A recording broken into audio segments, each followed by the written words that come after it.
I'm John Rodgers from Cuyahoga Falls, and we're going to take a look at 5 great men. This is the subject of a little book that I put out, and one of the local libraries asked me to try and cover briefly these 5 men in one program. So that's what this is all about. These are 4 of the men. If you don't know them, starting from the left is George Washington, Thomas Jefferson, Theodore Roosevelt, and Abraham Lincoln. And the 5th man that I cover in the book and we'll talk about here is Dwight Eisenhower. And this is the statue of him at the Eisenhower Center at Abilene, Kansas. So the first one we will go to is George Washington. And this is a close-up of George Washington on Mount Rushmore. I do all my own photography, even when I'm copying maps or plaques or anything like that. So yes, this is mine. Now Washington, in the book, I bring him in at where he was born and on through that part of his life. But in the show that I do about him, I introduced him when he became Commander-in-Chief of the Revolutionary Armies in the Boston area. This is Williamsburg, Virginia, old colonial Williamsburg. If you ever walk these streets of this reconstructed village in Virginia, you've stepped on the same ground as George Washington. This is the Duke of Gloucester Street, and he would have walked right along here, as would Patrick Henry, as would Thomas Jefferson. George Washington, and this is a statue of him at the Military Academy at West Point. He felt that he was not prepared for all of the jobs that he was given, but he took command anyhow, and in the Boston area. This is a picture of Boston Harbor, and one thing to note is this is old Ironsides here, the ship that would figure in the War of 1812. Now things didn't go too good, and the British took New York City. No, it didn't look like that in those days, but that's what it looks like today.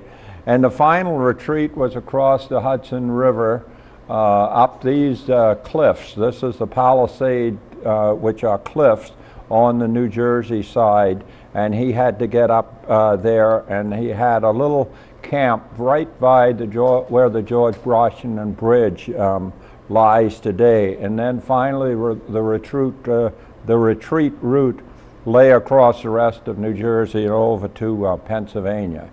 This man, Tom Paine, was sort of a spokesman for the American Revolution. He was a friend of Washington, and I want to read for you word for word one of the quotes that I use in the book.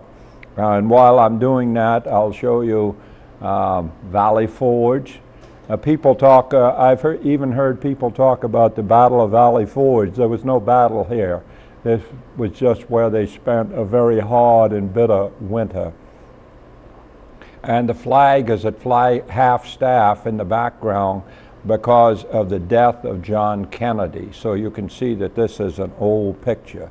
But here are the words of Tom Paine during times like this. These are the times that try men's souls. The summer soldier and the sunshine patriot will in this crisis shrink from the service of his country. But he that stands it now deserves the love and thanks of man and woman. Tyranny, like hell, is not easily conquered. Yet we have this consolation with us, that the harder the conflict, the more glorious the triumph. What we obtain too cheap, we esteem too lightly. 'Tis dearness only that gives everything its value. And here's the battlefield for the Battle of Princeton. And then here is the Germantown battle. And the British won the Battle of Brandywine and Germantown, Pennsylvania, and so they occupied Philadelphia. This is the Battle of Germantown. And you can still go into that house today, as a matter of fact. And during that same year, the Burgoyne, the British, surrendered to Gates at Saratoga, New York. Gates received a surrender, but the man whose brilliance obtained the victory was the man who later turned traitor, Benedict Arnold. But it also brought that extremely cold and bitter winter at Valley Forge. But finally, in 1780, victory came at Kings Mountain, North Carolina, and in 1781, victory here on this road at Cowpen, South Carolina.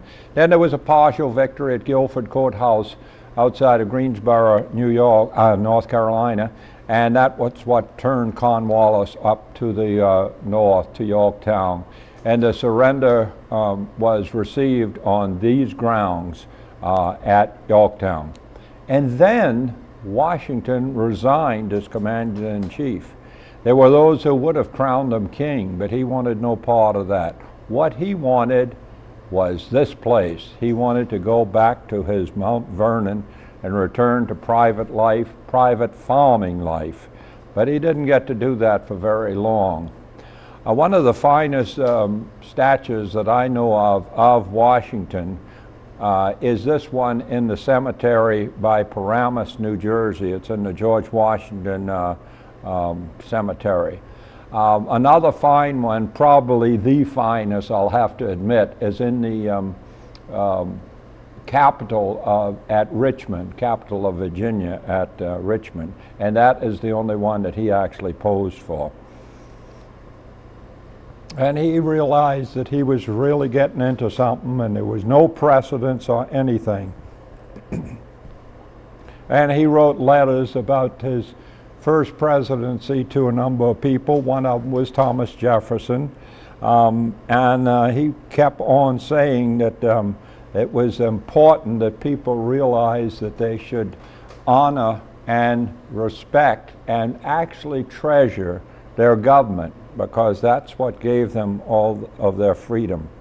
Listen to this passage from his second annual report. It's going to really seem strange today. Allow me to hope that it will be a favorite policy with you, not merely to secure a debt of the interest of the debt funded, to secure a payment of the interest of the debt funded, but and as far as and as fast as the growing resources of the country will permit, to exonerate it of the principal itself. We don't do things like that. Now, that's the Washington Monument in D.C., and here's Mount Vernon again. And I want to use the words of Abigail Adams. She was wife of one president and mother of another. And this is what she said of George Washington. Possessed of power, possessed of an extensive influence, he never used it but for the benefit of his country. George Washington, farmer, patriot, military commander, statesman, president, George Washington, a true American hero.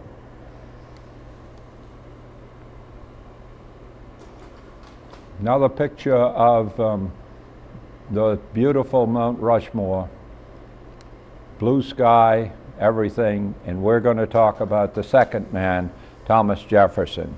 Now I'm going to move fairly quickly. I have some Williamsburg stuff to show you, because Jefferson became the best educated and best prepared lawyer in the entire colonies, because he studied at William and Mary right at Williamsburg.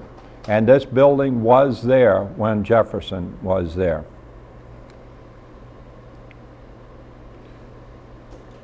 We're on that same Duke of Gloucester Street, and here's the famous old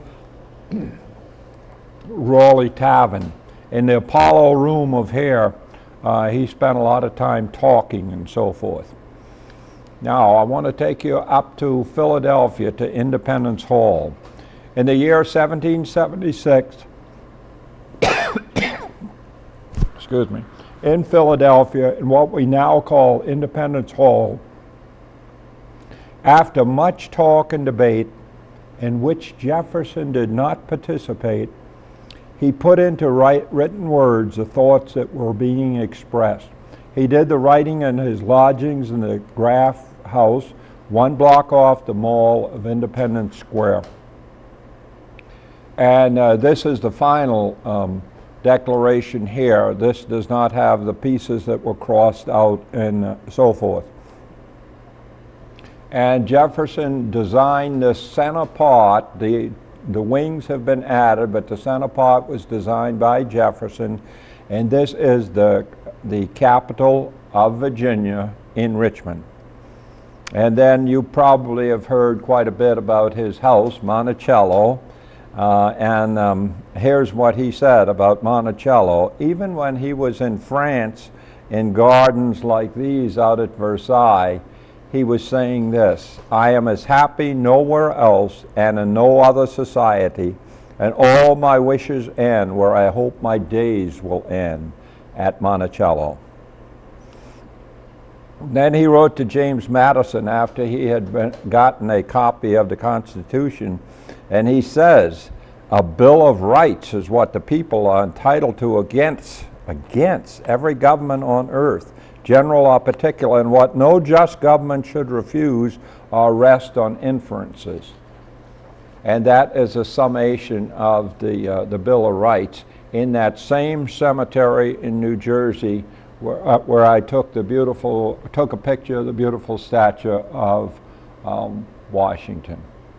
Now, besides those words which were deleted from Jefferson's draft of the Declaration of Independence, in talking about him, the subject of slavery must be raised. And the subject is perhaps the greatest contradiction in his life. He was still a young man when he inherited slaves.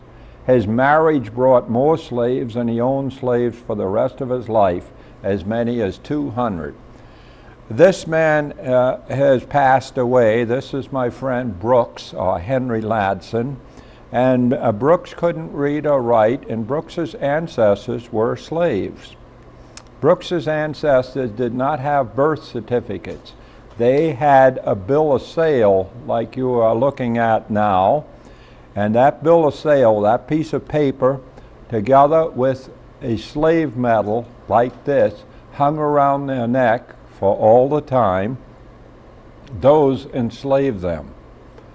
So Mr. Jefferson had this contradiction in his life, and it is a part of him.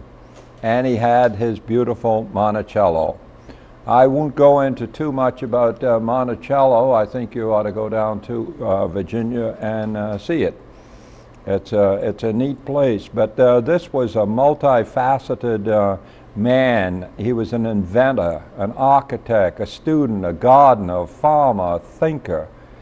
And he really left his stamp on this hallowed ground at Monticello.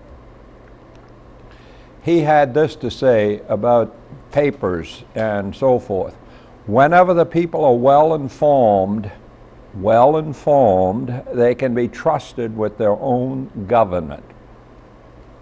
And this picture painting depicts the Louisiana Purchase being concluded in 1803 at New Orleans. Now, before that was ever done, he already had Lewis and Clark on their way for what was called the Voyage of Discovery.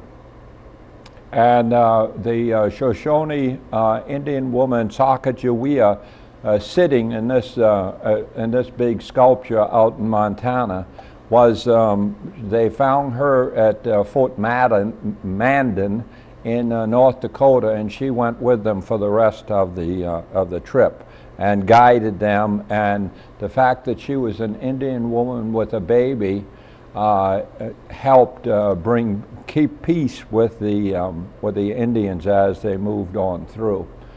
Now, this arch in St. Louis, right under that arch, and this was the gateway to the American West, is what more or less what it's called. Right under that arch, below ground in the museum, is this beautiful statue of Thomas Jefferson, because he was responsible for much of the getting of the West. But what did he like best? He liked his Virginia. And these, there will be 2 slides here of the University of Virginia. Thomas Jefferson would create a great university, the University of Virginia, and he would consider it his most satisfying achievement. And that is the rotunda of it. And then here's the statue in the memorial in Washington. Now you probably can't see it that good today because they're working on the memorial, and it'll probably be another couple of years, and there's scaffolding all over the place. So we'll move on to back to Mount Rushmore. To gaze and wonder on a bright sunny morning at those giants on Mount Rushmore in the Black Hills of South Dakota is to experience a tribute of enormous proportions. And there is Thomas Jefferson, again in a West that he never saw. To be on Mount Rushmore is to be honored as few men are, and the honor to Jefferson, as to the others there, is richly deserved. Now another picture. You can see I'm using the full picture of Mount Rushmore as I move from subject to subject, and we're going over to Mr. Lincoln. He was often called Father Abraham and were referred to as Honest Abe, but you did not call him Honest Abe. You didn't use that term with him. He retained the common touch and his humor all through his life, even during the war years. Now, to illustrate both, well, let me show you a Lincoln memorial picture, the Daniel Chester French statue there. To illustrate the common touch and his humor, a visiting ambassador came upon Lincoln polishing his shoes. "Why, Mr. President, do you polish your own shoes?" "Why, certainly, Mr. Ambassador. Whose do you polish?" Now, in this log cabin at Hodgensville, in February 12, 1809, Abraham Lincoln was born. And the little farm was called Sinking Springs, and they moved on up northeast of Hodgensville, and later on they moved over into this place in Indiana, in southwestern Indiana. This is part of the National Park Service land now. And then at this point they crossed this is the whole family now, the whole Lincoln family crossed over for the first time into Illinois, right across the Wabash River. This memorial is over on the Illinois side of the river. Lincoln lived in New Salem, and that is a Illinois State Park now. All but one building are reconstructions on the original location, in some cases when they had a foundation that's right on the foundation. And that original one is the Cooper's shop. And this is depicts Lincoln when he was riding the circuit, when he was a practicing lawyer. Here's a courtroom at Bairdstown, and Lincoln practiced right in this courtroom, and it is still used today twice a week, which is really unusual. And then Lincoln got elected to the legislature and served in the old state building at Vandalia, and here is the one they call the old building now, and this is downtown Springfield. He was running for the Senate, and here at Knox College in Galesburg, Illinois, the fifth and most famous of the debates occurred. And Lincoln says he is blowing out the moral lights around us when he contends that whoever wants slaves has the right to hold them. And Mr. Douglas won the election. But there's Lincoln's Springfield home, and Lincoln was, even with defeats, he was becoming known more and more, and then he became president. That's what the Capitol looked like when he was delivering his first inaugural address. And this is what he said, March 4th, 1861. He gave this warning to the South. "In your hands, my dissatisfied fellow countrymen, and not in mine is a momentous issue of civil war. You have no oath registered in heaven to destroy the government, while I shall have the most solemn one to preserve, protect, and defend it. And then it started. This is Fort Sumter in the harbor of Charleston, South Carolina, and the fort was held by Union forces, and it was bombarded by Southern forces. Later on, the worst day of all, Burnside Bridge, Antietam, up in Maryland. Beautiful stream running through there actually ran red with blood. And then Gettysburg. These are the cannons on Seminary Ridge, which is the Confederate lines. Here is a North Carolina monument. This was carved by Borglum, the same man who carved Mount Rushmore. And then here is the field of Pickett's Charge. Pickett's Charge across this field towards Cemetery Ridge. That's the ridge right on the horizon there. And that was held by Union forces. 15,000 charged shoulder to shoulder in a line 1.5 miles across, and 50 minutes later only 5,000 were left to retreat southward. And this is the cemetery where Lincoln came to deliver the Gettysburg Address. He didn't really come to do much speaking. He spoke very short. Another man had the duty to do the long speech, and he did the long speech. But what do we remember today? We remember Lincoln's words, and I'll just quote just a little bit of that. We cannot dedicate, we cannot consecrate, we cannot hallow this ground. The brave men living and dead who struggled here have consecrated it far above our poor power to add or detract. And at Appomattox Courthouse in Virginia, the McLean House, and this is on Palm Sunday, April the 9th, 1865, Grant and Lee signed the papers of surrender. And over on the surrender grounds, this is the little gravel road, and the Union forces pulled up on this side, and the Confederate forces came up here hour by hour and laid down their arms. It took a long time for the surrender. And while Abraham Lincoln was sitting in this chair, less than a week after the surrender, one more shot was fired.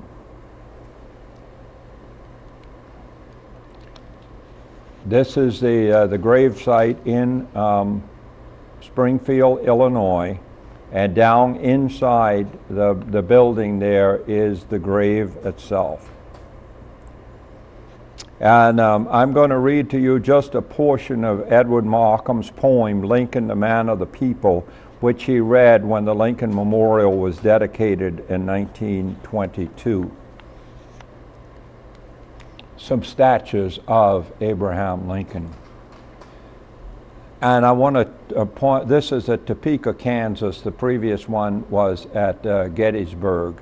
And I want to tell you just a moment about this one, because this one was done by the fifth man that I will talk about. And this was a Lincoln portrait by Dwight Eisenhower. And this one was done by the man who did Mount Rushmore, Borglum. Up from log cabin to the Capitol, one fire was on his spirit, one resolve, to send the keen axe to the root of wrong, clearing a free way for the feet of God, the eyes of conscience testing every stroke to make his deed the measure of a man. He built the rail pile as he built the state, pouring his splendid strength through every blow. The grip that swung the axe in Illinois was on the pen that set a people free. Consider Abraham Lincoln's humble beginning, his time at New Salem and Springfield, Illinois, and all of his misfortunes, political and otherwise. Then follow that with thoughts of what he was as President of the United States, with a terrible civil war raging around him. Think deeply about what he did for our country, and you must conclude that This was a great man.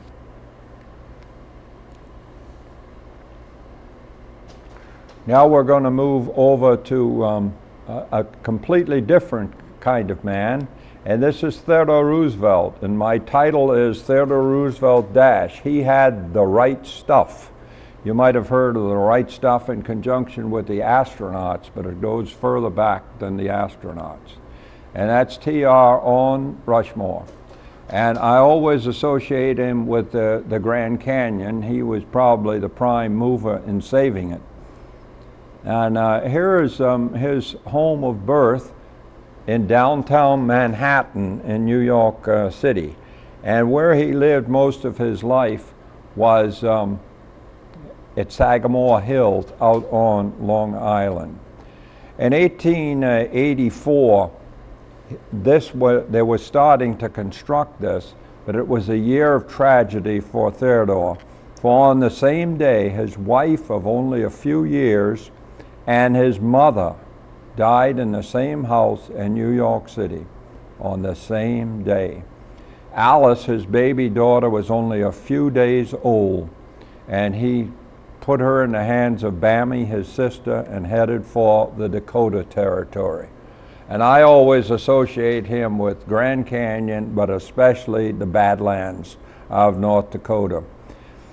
And after such a devastating loss, it was the demands, the hardships, the friendships, and the stark grandeur of the Dakota Territory that really saved him. Here he is when he was in the White House. I jumped the gun a little bit there.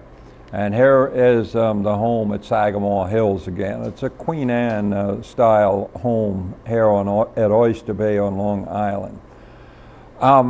He had many favorite sayings, and I like quite a few of them, but speak softly and carry a big stick, you will go far. That's a West African proverb. But one of my favorite ones that that I quote, I wish to preach not the doctrine of ignoble ease, but the doctrine of the strenuous life, the life of toil and effort, of labor and strife, to preach that highest form of success which comes not to the man who desires mere easy peace, but to the man who does not shrink from danger, from hardship, or from bitter toil, and who out of these wins a splendid ultimate triumph. And then, of course, most people have heard of Theodore Roosevelt and the Rough Riders. It sort of overshadows some of the other things that he did. And out on an island in the Potomac River down between, I don't really know whether it's considered Virginia or the District of Columbia, but it's Roosevelt Island. And I want to give you one more quote at this point to bring in the right stuff. All the laws that the wit of man can devise will never make a man a worthy citizen unless he has within him the right stuff, unless he has self-reliance, energy, courage, the power of insisting on his own rights, and the sympathy that makes him regardful of the rights of others. And this is the family. He really believed in the family. And here he is on horseback. This one is actually in the birthplace house in Manhattan. After McKinley was shot and died, Theodore Roosevelt became the 26th president of the United States. I wanted to tell you this part because we're in Ohio. Senator Mark Hanna of Ohio remarked, "Now look, that damn cowboy is president of the United States." And in 1901, Theodore Roosevelt did move into the position that he would later call a bully pulpit. And in the White House, well, here's a little trust buster here. And here's the first pictures of Roosevelt, and he had married Edith Carroll, and Edith in the White House.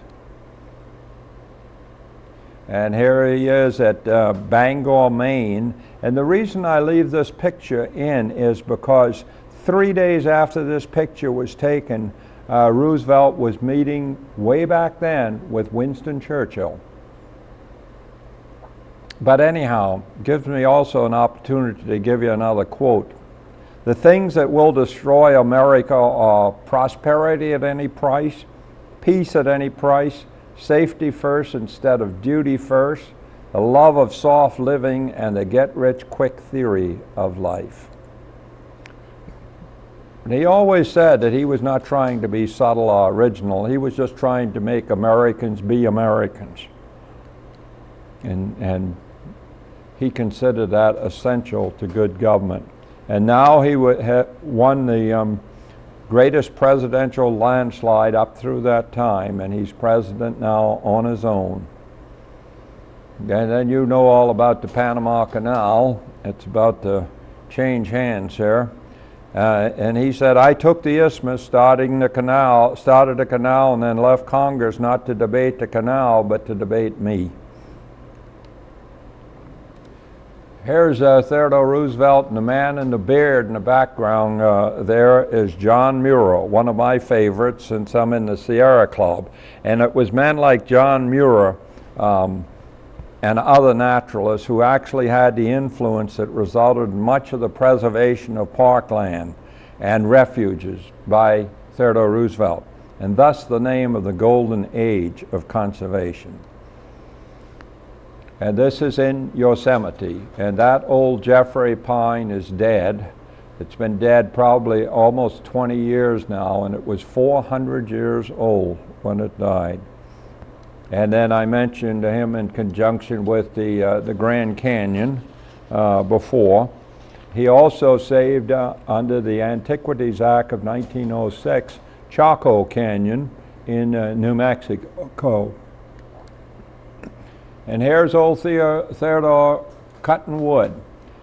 His quote, I have scant use for the type of sportsmanship which consists merely in looking on at the feats of someone else.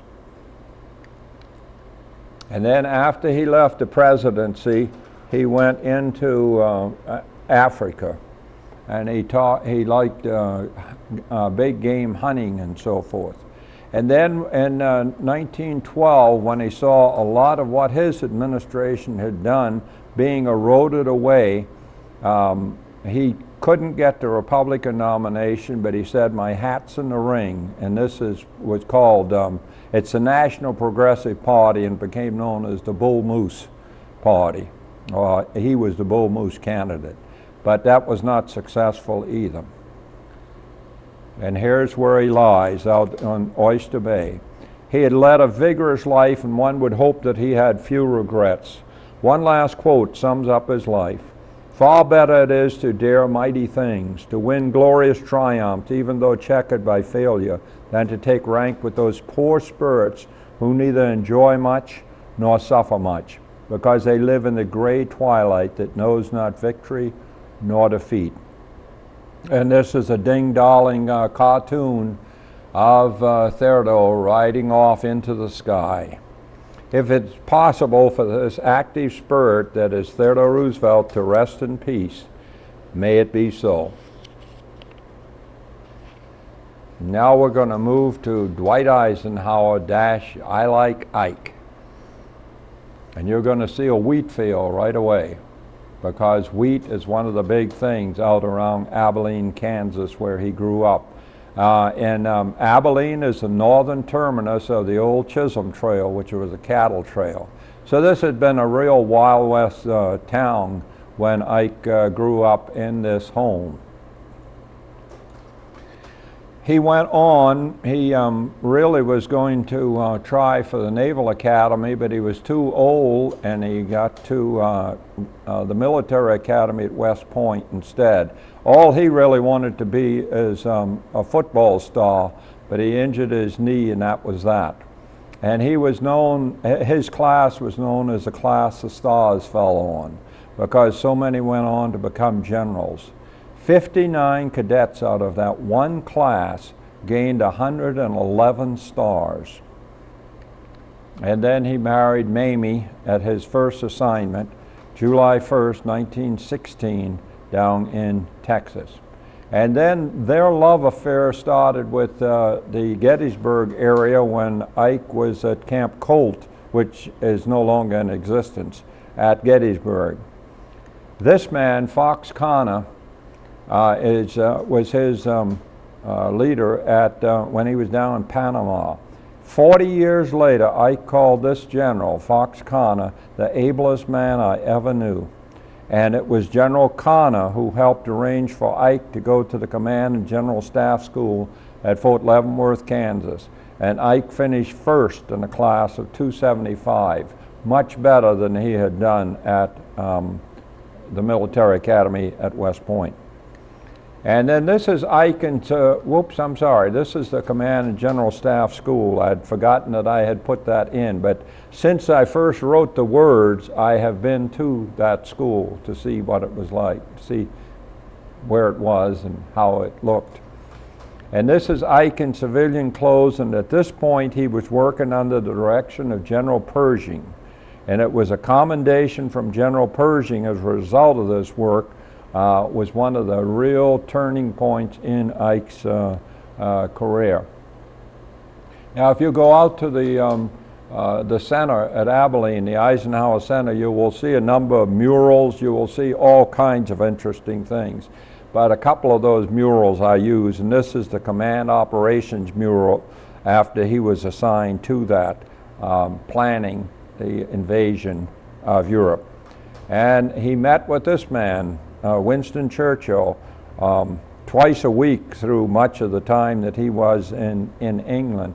And finally, when Ike was going to lead the invasion of North Africa in Operation Torch, his headquarters was in that rock that you see on the horizon, which is Gibraltar. And here is the map of the Torch invasion. You see the heavy line along the edge of North Africa. And then there was the west coast of Italy invasion, and this is about 5 miles off to the right of this picture is Salerno, where one of the first invasions of the west coast took place. But then Ike was called back to start planning the cross-channel invasion, and so he left Rome. But there was still more struggling, and we should not forget the Allied struggle in Italy just because Ike had been pulled back over to England. Now he was Supreme Commander of all the forces that were going into Europe under the campaign called Overlord. Here's more or less the map, and it was going to be on the Normandy coastline. And here's Ike and the paratroopers talking to the paratroopers just before D-Day. And then I have two pictures of D-Day. One, the ramp is down and they're going ashore. I don't know whether this is Utah or Omaha Beach, but these are Americans. The other three beaches were taken by British and Canadian forces, and that would be Gold, Juno, and Sword Beach. But this was the invasion in this particular place of Omaha Beach. And they had done all sorts of planning and everything, some things botched up as they will.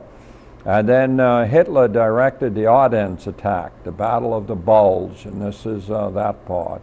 Now, some people consider that it never should have happened, but you couldn't stop Hitler from attacking somewhere. You just didn't know exactly where or exactly when. But the Germans were still strong, and they were not going to put their arms down for unconditional surrender, at least not yet. This is Ike out inspecting the battlefields.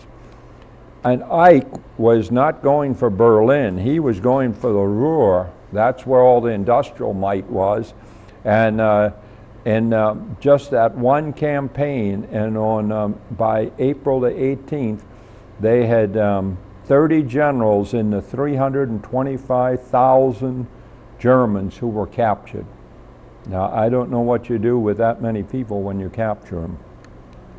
Now I have something I want to read you here. This was, they were showing Ike how something happened here. This was at the concentration camp at Gotha, that's G-O-T-H-A, April 12th, 1945. This was the first Nazi concentration camp that Eisenhower had seen, and later Eisenhower said, "I have never at any other time experienced an equal sense of shock. I visited every nook and cranny of the camp because I felt it my duty to be in a position from then on to testify at first hand about these things in case they ever grew up at home the belief or assumption that the stories of Nazi brutality were just propaganda." That man was a prophet, because that is exactly what has happened. And then the mission of this Allied force was fulfilled at 0241 local time, May 7th, 1945. Now these white crosses are at Mattingly. I have since visited the Normandy American Cemetery, and I could show them to you there also. But with me, raise your thoughts, perhaps even a prayer, to the people who carried out the crusade in Africa and in Europe. You've heard the names of several of the generals, but remember the lower-ranking officers and enlisted personnel, the Willies and Joes, and all the men and women who made up the supporting force. I expect you to think about those who died or were wounded, but please don't forget the ones who survived it all and came home, including those who are still with us. Some of you listening and looking at these pictures. The world owes a debt to these people, living and dead. Don't ever forget them. Now, Ike returned to the United States with much acclaim. The honors and parades seemed endless, but he got back home to Abilene, Kansas in June 1945, and you might remember his statement, "The proudest thing I can claim is that I am from Abilene." And this man, Marshal Zarkov, and Ike became viceroys over Germany. They became friends, but unfortunately they were not the ones setting policy, so we kept moving in towards the Cold War.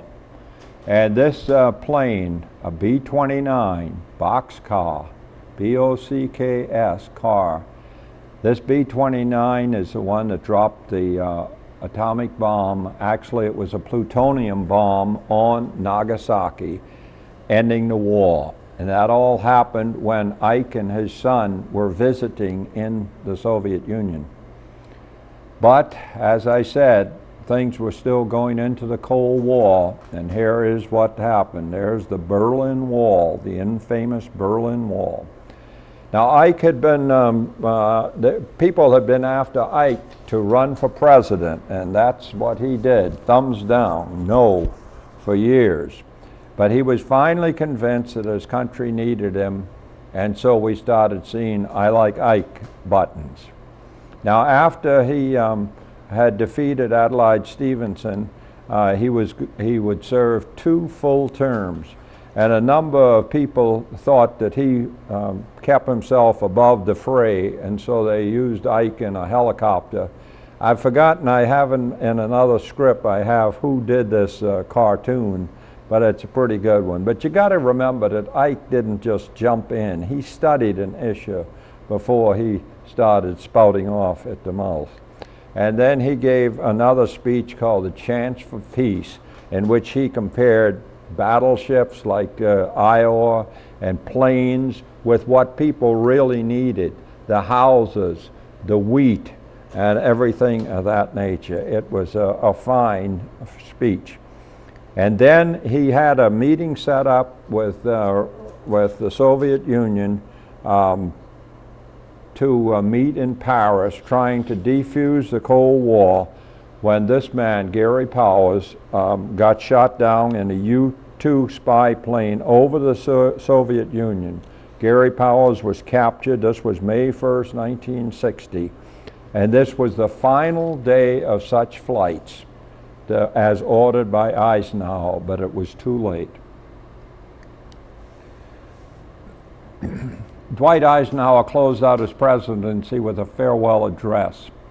In the councils of government, we must guard against the acquisition of unwarranted influence, whether sought or unsought, by the military-industrial complex.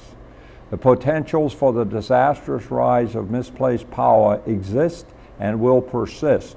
We must never let the weight of this combination endanger our liberties or democratic processes. And so he then retired to the farm at Gettysburg. And that porch, incidentally, that you see with the glass on it, that was their favorite place, and that's where they entertained people. And here is the statue of Ike at Abilene. The country owed this man, Dwight D. Eisenhower, a debt of such proportions that it could never repay him. You're safe in calling him one of our greatest heroes. Now, we've talked about World War II in Europe. Use this, the Arizona Memorial at Pearl Harbor, to remember those who fought in the Pacific Theater. And the flag is flying from the battleship Arizona. The memorial over the top of it does not touch the battleship. And about 1,100 men are in that battleship down below, Marines and sailors. Our National Archives, location of many of the documents that have made our country possible. They have stood the test of time. And the United States Capitol, seat of representative government. Whoops, I got a picture of the presidential seal. And that's the Capitol. America, our country, of thee we sing.